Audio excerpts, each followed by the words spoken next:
سوچیں آپ، آنکھوں کو بند کس کے لیے کرتے ہیں؟ دیدار کے لیے کرتے ہیں. تو وہ بھی دیدار ہی کر رہا تھا. تو کسی نے اس سے کہا کہ بندے خدا، محدث عبد الرزاق حدیثیں بیان فرما رہے ہیں، آپ ان کی حدیثیں نہیں سن رہے ہیں، اور آپ جو ہے کونے میں سر جھکائے بیٹھے ہوئے ہیں، کیا کر رہے ہیں؟ اس بزرگ نے اپنے سر کو اٹھایا، کہا کہ لوگ عبد الرزاق سے حدیثیں سن رہے ہیں. لوگ، ذرا غور کیجئے، لفظ کا ہیر پھیر ہے. لوگ عبد الرزاق سے حدیثیں سن رہے ہیں، یعنی رزاق کے بندے سے. رزاق کس کا نام ہے؟ اللہ وحدہ لا شریک رزاق ہے نا. لوگ عبد الرزاق یعنی رزاق کے بندے سے حدیثیں سن رہے ہیں، اور میرا حال یہ ہے کہ میں سیدھے رزاق سے حدیثیں سن رہا ہوں. کس سے سن رہا ہوں؟ رزاق سے میں سن رہا ہوں. اللہ اکبر. مجدد دین ملت، مجدد میت حاضرہ، فاضل بریلوی، امام اہل بدعت فرماتے ہیں کہ ایک نابینا بزرگ تھے، ایک نابینا ولی اللہ صوفی تھے. وہ پڑھے لکھے بھی نہیں تھے، امی تھے، جاہل تھے، اور نابینا بھی تھے. یعنی یوں سمجھیں کہ انسانیت کے اندر جتنے نقائص اور عیب ہوتے ہیں ان کے اندر گویا موجود تھے. پڑھے لکھے بھی نہیں تھے، جاہل تھے، انگوٹھا چھاپ تھے، نابینا بھی تھے، وہ اندھے بھی تھے. لیکن ان کا عالم یہ تھا کہ وہ حدیثوں کو فر بیان کرتے.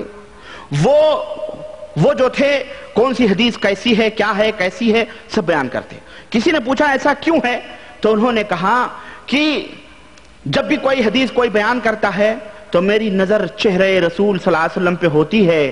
آپ جب فرماتے ہیں، اشارہ فرماتے ہیں، سر ہلاتے ہیں تو میں سمجھ جاتا ہوں کہ یہ حدیث غلط ہے، اور جب آپ اشارہ سر ہلاتے ہیں تو میں سمجھ جاتا ہوں کہ یہ حدیث صحیح ہے. اعوذ باللہ. دیکھیں آپ، محدثین گئے چولہے بھاڑ میں، امام بخاری گئے چولہے بھاڑ میں، جنہوں نے اتنی موٹی موٹی کتابیں جرح و تعدیل کی لکھی ہیں، اور جن کے اوپر یہ بریلوی مولوی تحقیقات بھی کرتے ہیں اور حوالے پہ پیش کرتے ہیں. کیا آج تک کوئی ایسا ولی ان کے اندر نہیں پیدا ہوا؟ پھر کیا ضرورت ہے اتنے ذخیرے جمع کرنے کی؟ ضرورت کیا ہے؟ اشاروں ہی کے ذریعے حدیثیں. تو وہی چیزیں ہیں. یہ کہتے ہیں کہ تم نے علم حاصل کیا ہے کتابوں سے، ہم نے علم حاصل کیا ہے سینوں سے. سینہ بسینہ یہ علم چلا آ رہا ہے، سینوں سے ہم علم حاصل کرتے ہیں. غرض کہنے کا مطلب یہ ہے کہ اس طرح کہتے ہیں کہ ہماری جو تعلیمات ہیں وہ ڈائریکٹلی طور پر اللہ تعالیٰ سے ہوتی ہیں، اور لوگوں کی جو تعلیمات ہیں وہ تو بس یوں ہی کتابوں میں لکھی ہوئی ہیں. اسی طرح سے یہ بھی کہا جاتا ہے کہ ہمیں نبی علیہ السلام بیداری کے حالت میں آ کے ہمیں ملاقات فرماتے ہیں، ہم سے ملتے ہیں. اور ابھی میں نے حوالہ دیا وہ خود اس کی دلیل ہے. اور امام احمد رضا صاحب جو ہیں انہوں نے تو باقاعدہ بیداری میں ملاقات بھی فرمائی ہے، اور بہت سارے لوگوں نے، صوفیوں نے بیداری میں ملاقات کی بھی. کہتے ہیں اسی طرح سے صوفیہ یہ کہتے ہیں کہ ہمارے بنائے ہوئے طریقوں اور وظیفوں کو جو اپنائے گا اسے اتنا اتنا اجر ملے گا، اتنا اتنا اجر ملے گا، اتنا اتنا اجر ملے گا. اللہ کی پناہ، وہ اجر کی تو کوئی تعداد ہی نہیں ہے، اجر کی تو کوئی تعداد ہی نہیں ہے. اسی طرح سے یہ کہا جاتا ہے کہ نماز ہے، کہ روزہ ہے، کہ حج ہے، کہ زکوٰۃ ہے، یہ تمام سب جو عبادتیں ہیں یہ عوام الناس کے لیے ہیں، یہ علماء اور صلحاء کے لیے، یہ علماء اور محدثین کے لیے ہیں. اور جو اولیاء اللہ ہیں ان کی عبادتیں یہ نہیں ہیں بلکہ ان کی کوئی خاص عبادتیں ہیں. اللہ تعالیٰ کے ہاں یہ نماز روزے جو عوام الناس، علماء وغیرہ، زاہد وغیرہ ادا کرتے ہیں. چنانچہ میں نے پچھلے لیکچر میں نے بتایا تھا خواجہ غریب نواز نے اپنی کتاب میں یہی بات لکھی ہے کہ نہیں لکھی ہے کہ یہ سب عوام الناس کی عبادتیں ہیں. یہ اللہ کو پسند نہیں ہیں، یہ اللہ کو پسند نہیں ہیں، بلکہ ہماری جو عبادتیں ہیں جو دل سے ہیں، جو دلوں میں سانسوں سے عبادتیں ہوتی ہیں، وہ اللہ وحدہ لا شریک کو پسند ہیں. اسی طرح سے یہ کہا جاتا ہے کہ عبادت جو ہے اور شریعت یہ چھلکا ہے. عبادت اور شریعت کیا ہے؟ یہ چھلکا ہے جو اہل ظاہر کے پاس ہے لیکن اور کتابوں میں موجود ہے، لیکن اصل جو مغز ہے، اصل جو گودا ہے، وہ کس کے پاس ہے؟ وہ ہم لوگوں کے پاس ہے، وہ ہم لوگوں کے پاس ہے اصل مغز. اسی طرح سے یہ بھی کہا جاتا ہے کہ ہماری عبادتوں کا جو مقصد ہے، ہماری عبادتوں کا جو مقصد ہے وہ مقصد جنت کا حاصل کرنا نہیں ہے. لوگ عبادتیں کرتے ہیں، نمازیں پڑھتے ہیں، روزے رکھتے ہیں. کس لیے آپ نماز پڑھتے ہو بھائی؟ کہ اللہ تعالیٰ راضی ہو جائے، خوش ہو جائے، اللہ ہمیں جنت دے دے، یہی نا؟ جنت حاصل کرنے کے لیے، جہنم کے خوف سے، اللہ کے ڈر سے. یہ کہتے ہیں کہ ہماری عبادتوں کا مقصد جنت کا حاصل کرنا نہیں ہے بلکہ دل کو اللہ سے باندھنا ہے، دل کو اللہ تک پہنچانا ہے. یہ ہمارا مقصد ہے ہماری عبادتوں کا۔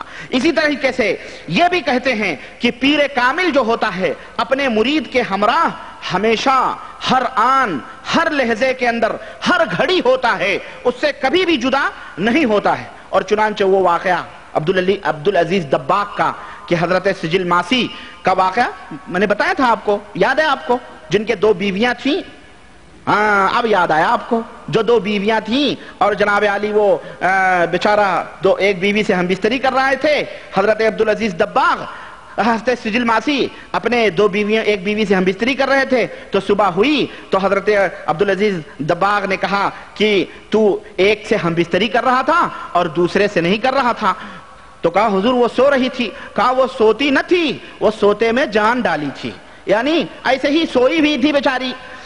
تو کہا حضور آپ کو کیسے پتا چلا آپ کو کیسے پتا چلا اس بات کا؟ گویا وہ ابھی مرید کامل شاید نہیں ہوا تھا وہ، اسی لیے اس نے یہ سوال کیا، ورنہ اس کو سوال نہیں کرنا چاہیے۔ حضور آپ کو کیسے پتا چلا؟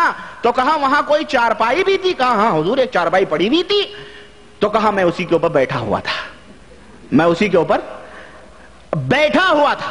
یہ رات کو اس کا پیر وہاں جا کے مریدوں کے گھروں میں بیٹھا، مجدد دین ملت، فاضل بریلوی، امام احمد رضا، امام اہل سنت، حضور پرنور اعلی حضرت فرماتے ہیں کہ اس سے پتا چلا کہ پیر ہمیشہ مرید کے ساتھ ہی ہوتا ہے، کبھی اس سے جدا نہیں ہوتا ہے۔ یہ ملفوظات کے اندر یہ واقعہ انہوں نے لکھا۔ یہ ہمارے جو بیچارے بریلوی دوست ہیں، ہمارے جو قبر پرست لوگ ہیں بیچارے، جو نیاز پھاتے دنگڑے پنگڑے جو کرتے ہیں، ان کو برا بھی لگتا ہوگا، ہے کہ نہیں؟ ان کو برا لگتا ہوگا کہ یہ کہاں سے ایسی سی گندی گندی باتیں۔ ارے بھائی یہ گندی باتیں تمہارے ہی ڈیگ کے اندر رکھی ہوئی ہیں، تو ہماری کیا خطا ہے؟ ہم نکال کے آپ کو بتا رہے ہیں تو کون سی برا کر رہے ہیں؟ آپ کو چاہیے، ہمارا مقصد اصلاح ہے، ہمارا مقصد صحیح دین کی دعوت ہے، یہ دین نہیں ہے۔ ہم یہ بتلا رہے ہیں۔ بڑے بڑے مولوی ہوں گے، ہمارے ساتھی لوگ سنیں گے اور انشاءاللہ سنیں گے، وہ سن رہے ہوں گے، تو وہ کیا کریں گے؟ وہ کہیں گے یہ یار یہ تو بھانڈا پھوڑ رہا ہے مین چوراہے پر، ہے کہ نہیں؟ ارے میں تو ننگا کروں گا، ننگا، یہ میرا عہد ہے، اللہ کی قسم میں نے سوچا ہوا ہے کہ انشاءاللہ تعالی ان کتابوں سے جو لوگ عوام الناس تک نہیں پہنچ رہی ہیں، عوام الناس تک پہنچانا چاہیے اور لوگوں کو بتلانا چاہیے۔ یہ دیکھو امام اہل سنت حضور پرنور فاضل بریلوی امام احمد رضا خان نے کیا لکھا ہوا ہے۔ ارے اس طرح ڈھونگ، اس طرح دھتورے، اس طرح سے گندی گندی باتیں، اللہ کی پناہ، اس طرح سے انہوں نے، اس طرح سے کرامتیں یہ ولی اللہ کی بیان کی جا رہی۔ غرض آگے چلیے، کہتے ہیں کہ جو اولیاء، جو صوفیاء ہیں، وہ دنیا میں تو اس کی مدد کرتے ہی ہیں، آخرت میں بھی مردہ ہونے کے بعد بھی اس کی مدد کرتے ہیں۔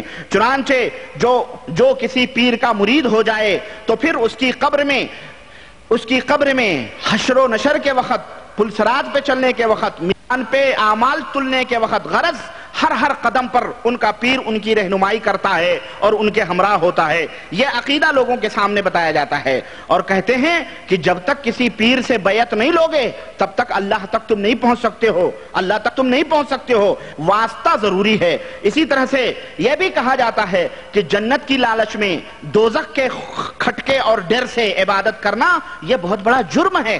جنت کی لالچ میں دوزخ کے خوف سے عبادت کرنا یہ بہت بڑا جرم ہے۔ چنانچہ رابعہ بصریہ کا واقعہ تذکرۃ الاولیاء کے اندر لکھا ہوا ہے کہ لوگ جب وہ بیمار ہوئی ایک دفعہ تو لوگ ان کی بیمار پرسی کے لیے آئے، پوچھنے کے لیے کہ آپ بیمار کیوں ہوئی؟ تو رابعہ بصریہ کہنے لگی میری بیماری کا سبب تو مجھے نہیں معلوم ہے، تب رہا کہ ایک بات مجھے ضرور یاد آ رہی ہے۔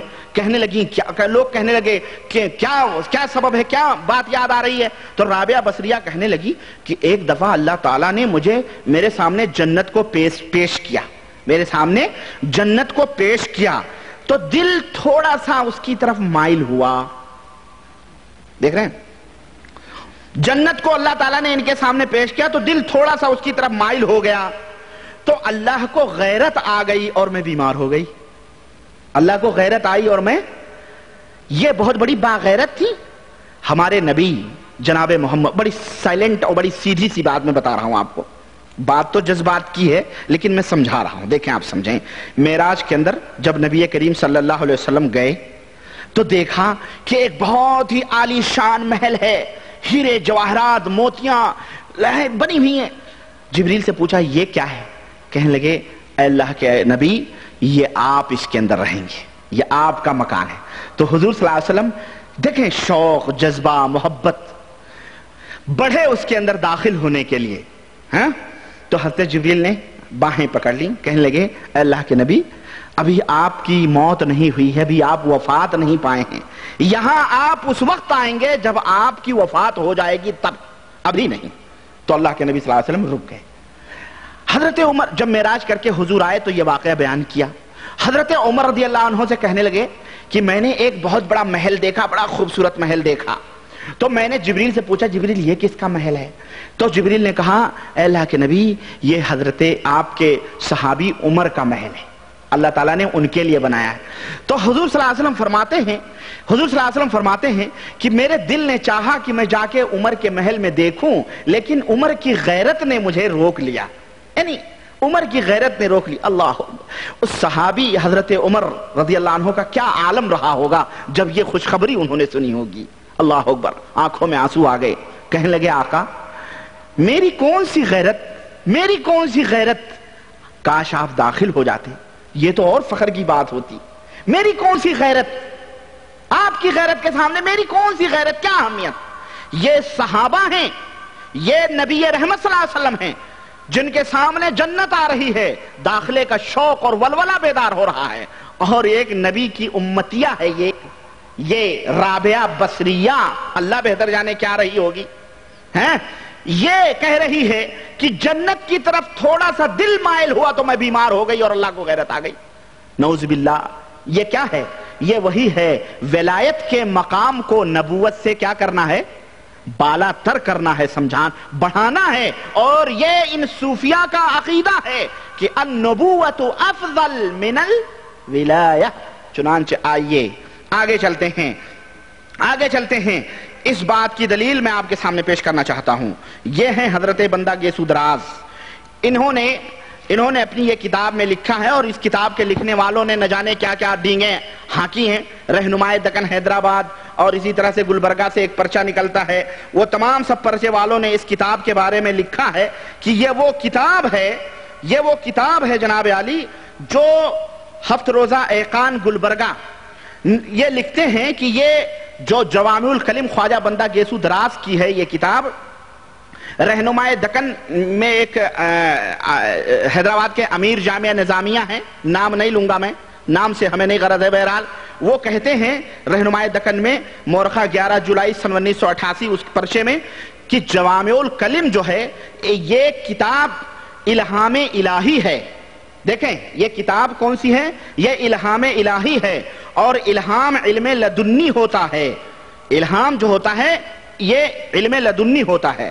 اسی طرح سے ایک پروفیسر صاحب ہیں جوامع الکلم کے بارے میں لکھتے ہیں، ہفت روزہ ایقان گلبرگہ مورخہ 10 جولائی سن 1988 لکھتے ہیں کہ خواجہ صاحب کی جو یہ کتاب جوامع الکلم ہے، اس کے ایک غور کرو، توجہ میری طرف، خواجہ صاحب کی جو یہ کتاب جوامع الکلم ہے اس کے ایک لفظ پر قرآن و حدیث کی مہر لگی ہوئی ہے۔ اب آئیے دیکھتے ہیں خواجہ صاحب کی یہ کتاب کیا کیا خوبیاں اپنے اندر رکھتی ہے، آئیے دیکھتے ہیں۔ اولاً یہ کہ اس کے اندر خواجہ صاحب جو بندہ گیسو دراز ہیں، جوامع الکلم کے آئینے میں کھلا ہوا شیعہ ہے یہ، میں اس کی تشریح نہیں کر سکتا، اگر آپ کو اللہ توفیق دے تو یہ کتاب آپ حیدرآباد سے منگا سکتے ہیں، اور ہندوستان کے اندر ملتی ہے یہ۔ اس کتاب کے اندر آپ پڑھیں، لفظ سے رافضیت اور شیعیت ٹپکتی ہے اس نالائق کے اس کتاب کے اندر۔ ایک تو یہ کہ یہ شیعہ تھا، اس میں کوئی شک نہیں، دوسرے یہ کہ یہ چنانچہ امیر معاویہ رضی اللہ عنہ سے دشمنی، حضرت عائشہ رضی اللہ تعالیٰ عنہ سے دشمنی، یہ اپنی جوامع الکلم میں فرماتے ہیں کہ معاویہ نے آپ کی آل کے ساتھ کیا کیا؟ حضرت حسن کو قتل کرایا، حضرت حسین کو قتل کرایا، اور حضرت علی کو قتل کرایا۔ یہ کس نے قتل کرایا تھا؟ ان سے ذرا پوچھیں، حضرت حسین کو کس نے قتل کرایا تھا؟ امیر معاویہ زندہ تھے جب حضرت حسین کو قتل کیا گیا؟ حضرت علی کو کس نے قتل کرایا؟ اور جس رات حضرت علی پہ حملہ ہوا اسی رات حضرت معاویہ کے اوپر بھی حملہ ہوا تھا۔ کیا کسی کے اوپر مروانے والا خود زخم کھائے گا؟ نعوذ باللہ۔ یہ کہتے ہیں کہ معاویہ نے ایک عورت کو 30,000 درہم دے کر کہا کہ کسی طرح حضرت عائشہ کو ختم کر دے، چنانچہ اس عورت نے حضرت عائشہ کو